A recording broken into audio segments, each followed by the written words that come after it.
Huku ulimwengu ukiadhimisha sikukuu ya Eid al-Adha, wito wa amani, mshikamano na upendo umetolewa kwa Wakenya, huku taifa likielekea katika msimu wa kampeni za uchaguzi mkuu. Mjini Hola, kaunti ya Tana River, mamia ya waumini wa Kiislamu wamekusanyika katika uwanja wa gereza la Hola kushiriki swala ya Eid al-Adha.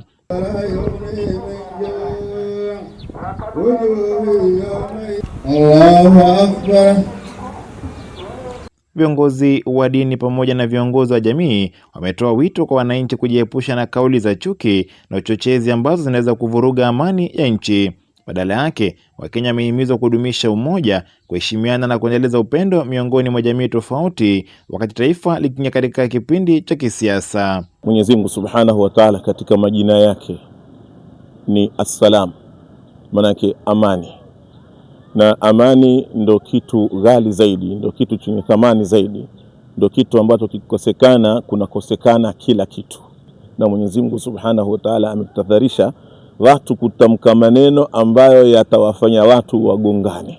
Na Bwana Mtume akatuhusia, akatuambia amsika alayka lisanak, zuia ulimi wako. Unapozungumza hakikisha yale unayozungumza hayaleti vurugu, hayataleta shida katika sehemu ambazo unazo. Na wahusia wa Kenya wenzangu ya kwamba tusisikize lolote ambalo hili litasababisha kuharibu umoja wetu, kuharibu juhudi tulizozifanya miaka mingi. Naomba ndugu zetu Waislamu na wasio kwa Waislamu, ni muhimu kuwa na amani, kwa sababu amani ina thamani kubwa.